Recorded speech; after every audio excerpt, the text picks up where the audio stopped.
इसी तरह अगर आप एंटी लॉग निकालना चाहते हैं 3 का, तो एंटी लॉग 3 कैसे आएगा, आपने 10 की पावर में 3 लिख देना है। ये एंटी लॉग किसका है, नो कॉमन लॉग का है, जिसका आपके पास बेस 10 होती है। तो यहाँ पे आपका कॉमन लॉग यूज़ करें पूरे आर्टिकल में, तो क्या आ जाएगा, एंटी लॉग 1 मतलब 10 की पावर 1 लिखनी है, तो 10 की पावर 1 हमने 10 ही लिख दिया। अगर आपको नहीं समझ आया तो आप कैलकुलेटर से भी कर सकते हैं, वरना ये आपका शॉर्टकट मेथड है जिससे आप डायरेक्ट ही एंटी लॉग निकाल सकते हैं। तो ये आई नोट यहाँ डिवाइड हो रहा है, वहाँ जाके मल्टीप्लाई हो जाएगा। तो आपकी कंडीशन क्या आ गई, अगर आप चाहते हैं कि 1 बेल हो जाए, तो 1 बेल के लिए की का आंसर 1 होना चाहिए, और लोग आई ओवर आई नोट की वैल्यू 1 तब आएगी जब आई की जगह क्या लिखेंगे आप, 10 आई नोट लिखेंगे। तो यहाँ तक समझ आ गई होगी कि अगर आप 1 बेल लाना चाहते हैं, कंडीशन क्या है, के की वैल्यू भी 1 हो और आई की वैल्यू कितनी हो, 10 आई नोट हो। आई की वैल्यू 10 आई नोट तब होगी जब आपकी इस पूरे की वैल्यू क्या आ जाएगी, फिर 1 आ जाएगी। तो ओवरऑल 1 बेल आपका आंसर आ जाएगा। तो इसको जब बुक से पढ़ते हैं क्या लिखा हुआ है,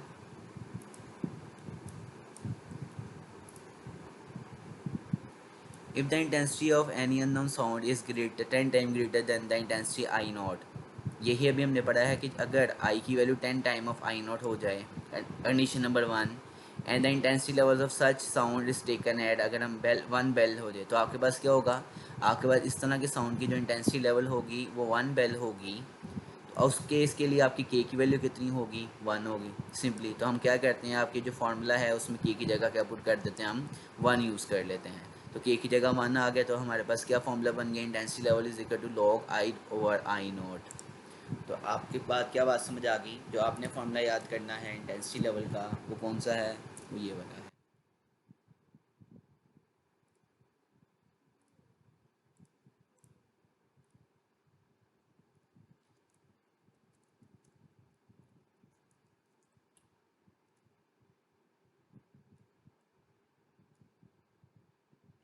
तो के की जगह 1 आ जाएगा, तो क्या बच गया हमारे पास, ये चीज़ बच गई। और क्योंकि आपने क्या किया है, के की जगह 1 लिख दिया है, तो क्या बात समझ आ गई। अब आंसर आपका किस में आएगा, बेल में आएगा, मतलब यूनिट क्या आएगा इस फॉर्मूले का, बेल आएगा। तो ये वाला फॉर्मूला आपने तब यूज़ करना है जब आप क्या करना चाहते हैं, अपना आंसर बेल में निकालना चाहते हैं, मतलब ऐसे यूनिट में निकालना चाहते हैं। तो फॉर ऐसे यूनिट इंटेंसिटी लेवल का फॉर्मूला ये होगा। लेकिन आपने याद रखना, बेल जो हमारे पास है ना, ये आपके पास क्या है, ये एक बड़ा यूनिट है। तो आप जैसे मीटर है, मीटर की जगह हम डेली लाइफ में यूज़ करते हैं सेंटीमीटर्स, मिलीमीटर्स वगैरह, तो हम क्या यूज़ करते हैं, बेल की जगह डेसिबल यूज़ करते हैं। ठीक है, डेसिबल क्या होता है, अगर हम देखें तो डेसिबल का मतलब होता है, बेल हमारे पास क्या है, ऐसा यूनिट है। ठीक है, बेल ऐसा यूनिट है, तो डेसी, डेसी का मतलब ऐसे यूनिट से पहले जो कुछ भी आता है वो हमारा प्रीफिक्स होता है। तो डेसी हमने एक प्रीफिक्स पढ़ा था, तो इसकी वैल्यू क्या होती है, 10 की पावर -1 होती है। तो देखिएगा 1 डेसीमीटर किसके इक्वल है, 1 एज इट इज़, हम लिखे ना लिखे एक ही बात है।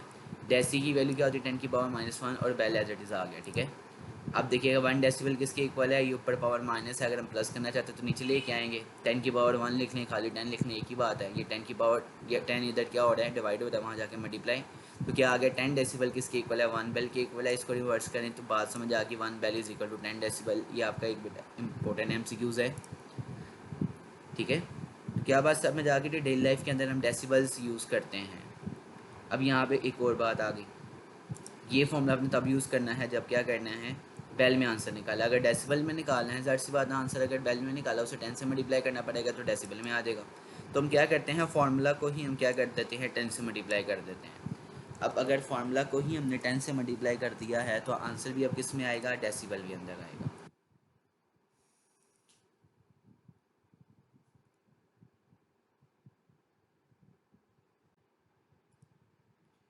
ये हमारे पास ये दो फार्मूलाज आ गए हैं।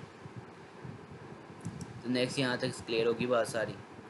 अब नेक्स्ट हमने क्या करना है, यहाँ पे बेल की सारी डिटेल बता दी है कि बेल हमारे पास क्या है, कि एक लार्ज यूनिट होता है, हम इसके ज़रिए डेसिबल यूज़ करते हैं। एब्रीवेशन इसकी क्या है, D, small D and capital D B है। इसका आंसर 1 बेल का आंसर किसके इक्वल होगा, 10 डेसिबल के इक्वल होगा। कैसे होगा ये भी हमने देख लिया है, और ये फॉर्मूला हमारा क्लियर है। इस तरह हम क्या कर सकते हैं, डेसिबल स्केल भी बना सकते हैं। डेसिबल स्केल का मतलब क्या है, कि आपने टेबल 11.1 याद करना है। इससे आपको शॉर्ट क्वेश्चन भी आ सकता है और आपको लॉन्ग क्वेश्चन भी आ सकता है, सॉरी, शॉर्ट भी आ सकता है और MCQs भी आ सकता है। अगर हम इसमें देखें तो आपसे पूछा जाएगा कि डिफरेंट चीज़ों के इंटेंसिटी लेवल या इंटेंसिटीज क्या हैं। टेबल में आपने क्या क्या याद करना है, आपने नेम याद करने हैं, और साथ में इंटेंसिटी की वैल्यू याद करनी है। अगर इंटेंसिटीज की वैल्यूज़ पता होंगी तो इंटेंसिटी लेवल खुद ही निकल आएगा। ठीक है, फॉर एग्जांपल अगर आप निकालना चाहते हैं रेस्टिंग ऑफ लीव का इंटेंसिटी लेवल निकालना चाहते हैं, तो ये 10⁻⁻11 जो इसकी इंटेंसिटी है ये आपको याद होनी चाहिए। तो 10 कैसे आया है ये हम देख लेते हैं स्लाइड से। देखिए यहाँ पे अब फॉर एग्जांपल हमारे पास क्या है, ये अपने फॉर्मूला लिख दिया डेसिबल वाला, क्योंकि आंसर आप डेसिबल में निकालना चाह रहे हैं। आपने कहा था इंटेंसिटी आपने कितनी याद की, जस्टिंग और लीव की 10⁻⁻11। तो आपने बस क्या किया, आई की जगह उसकी वैल्यू पुट कर दी। आई नोट की वैल्यू तो आपको पहले ही पता हमेशा यही आएगी, मतलब जिस चीज़ का आपने इंटेंसिटी निकालनी है, इंटेंसिटी लेवल निकालना है, उसकी इंटेंसिटी यहाँ पे लिख दें, बाकी आपने बस सॉल्व करना है। ये 10⁻⁻12 ऊपर जाके क्या हो जाएगा, प्लस का हो जाएगा। तो ऊपर क्या आ गया, 10⁻⁻11 प्लस 12, जिसका आंसर क्या होता है 10⁻+1। 10⁻+1 का मतलब 10 ही है, तो log 10 आपके पास आंसर 1 आएगा। तो 1 को 10 से मल्टीप्लाई किया तो आपका आंसर आ गया 10 डेसिबल। मतलब क्या बात समझ आ गई। आप बस यहाँ पे जिस चीज़ की इंटेंसिटी निकालनी है वो पुट करें और आंसर आ जाएगा आपके पास उसके इंटेंसिटी लेवल का। तो इसके ज़रिए से आप जो यहाँ पे स्केल बनाते हैं उसे हम कहते हैं डेसिबल स्केल। तो यहाँ तक आपका ये आर्टिकल कंप्लीट होता है। वही बात रह गई है कि कौन सी हेडिंग में हमने क्या क्या चीज़ें लिखनी है, तो वो डिस्कस कर लेते हैं। वापस अपनी पहली स्लाइड पे चलते हैं। क्या है वो वाली स्लाइड, ये है स्लाइड। फॉर एग्जांपल सबसे पहले आप डेफिनेशन लिखिए। किसकी डेफिनेशन लिखनी है आपने, इंटेंसिटी लेवल की डेफिनेशन लिखनी है। तो सबसे पहले हमारे पास ये आ जाएगा, ये इंटेंसिटी लेवल की क्या है डेफिनेशन है। तो यहाँ पे हम नोट पैड लिखते रहते हैं इसमें। तो ये क्या है डेफिनेशन।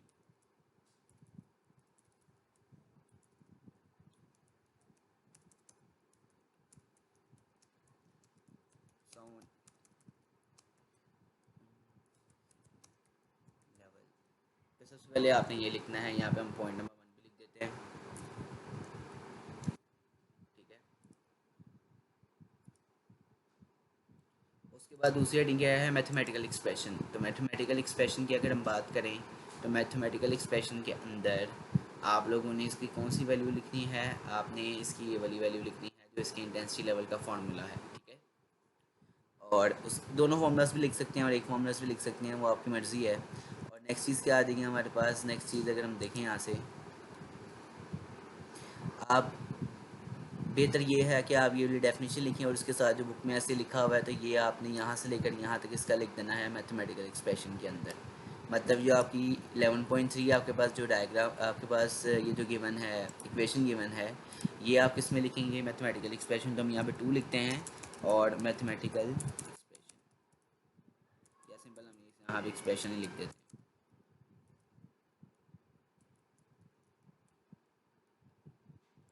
जो तीसरी चीज़ है वो आपकी ये है, एक्सप्रेशन लिखेंगे ज़ाहिर सी बात है, वो आप बताएंगे कि के क्या है, आई क्या है, आई नोट क्या है, ठीक है। ये सारी चीज़ें बतानी है। और रेफरेंस डेंसिटी की बात करेंगे, इसके लिए रेफरेंस डेंसिटी के लिए आपने ये पूरा वाला पैराग्राफ यहाँ पे लिख देना है। पूरा पैराग्राफ कौन सा, यहाँ से लेकर आपने यहाँ तक की वैल्यू सारी बातें इसके अंदर लिखनी है। तो यहाँ पे हम ऐड करके लिखते हैं कि 3 वाला पॉइंट है आपके पास कि रेफरेंस डेंसिटी क्या होती है।